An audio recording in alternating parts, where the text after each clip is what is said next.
What's up, NBA fan? What's up, all sports fan? It's your boy, JB, host of the Behind the Bench podcast network and channel.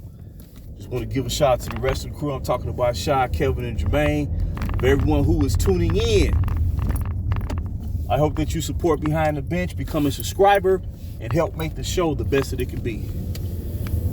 Now, here we go. Right off the bat.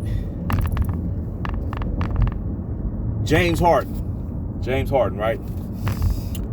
Today is kind of the beginning stages of the 23-24 NBA campaign. All 30 teams held their media day sessions. And for the Philadelphia 76ers, who lost to the Boston Celtics in 7 games, the Eastern Conference semifinals. And word is James Harden did not appear for media day. Now, question lingers as to whether he's going to show up for a training camp. Now, the thing about it is, man, see, this is the downside when you bring in a player who has a reputation of jumping from team to team. And in James Harden's case, he is literally asking to be traded after playing a minimum of a season and a half for the team that he's being asked to be traded to. So he left Houston, who he played for, I believe from like 2013 through 2020. So let's say approximately 8 seasons, right? Okay.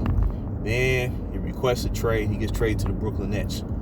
Brooklyn Nets gave up a king's ransom to get James Harden.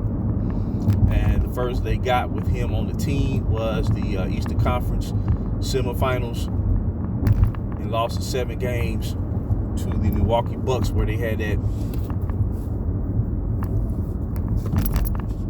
one of the all-time greatest duels between Giannis Antetokounmpo and Kevin Durant. And the Bucks prevailed. That was an epic game, you know. And Giannis went on to win his first championship in Milwaukee. But in regards to James Harden, you know, then he asked to be traded to the Philadelphia 76ers. And they gave up multiple first-round picks. They traded Seth Curry and, let's see, along with, at the time, I believe, Andre Drummond and a third player in that trade, if I'm not mistaken. And it's too much. And it seems like what James Harden is doing, and this is when a bad precedent has been set over the course of the previous decade, because superstar players are going to attempt to push the button, push the envelope, and when it comes to player empowerment, exercise their variation of player empowerment according to the stage of the career that they have reached. And, you know, James Harden, he has not shown that he can really lead or deliver in the playoffs. So it behooves me that teams continue to cater to him. Now, does he put up numbers? When he was in his prime, you know, he was scoring 30-some points a game, you know, dishing out 10-plus assists, but that was under the Mike D'Antoni system, wide open, you know, system where he had the green light, basically do whatever you want. Become playoff time when defenses tighten up and each possession becomes more and more important. He has not delivered. And now, you know, he's trying to force the issue again and request a trade. My thing is, if I give up 2 first-round picks and then 3 quality players to acquire you, I expect you to be at training camp. Period. End of discussion.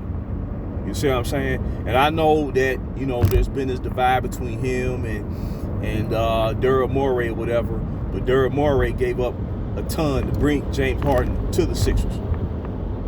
And they're at the point now where, you know, before too long, Joel Embiid, the reigning MVP, he's in his absolute prime. Eventually, he's going to ask to be traded. He's going to ask to be traded. Because outside of Embiid, I would say the next best player on their team, ironically, is not James Harden. I believe it's Tyrese Maxey, to tell you the truth. He comes to play, and he plays hard, and he competes. But, James Harden, word is he wanted to go to the Clippers. I don't believe the Clippers need him. Clippers just got to be healthy. A lot of teams, if they just healthy, I think we'll see who's who for the most part. Outside of Denver, Denver got it done last season, and they enter this year as the reigning champion. But for James Harden to continue, trying to force the issue, it's a detriment. It's a detriment to the Sixers, those fans, his teammates, because they don't know what he's gonna do. Is he gonna show up? And if he show up, is he gonna be fully vested, or if he's just gonna go half-hearted?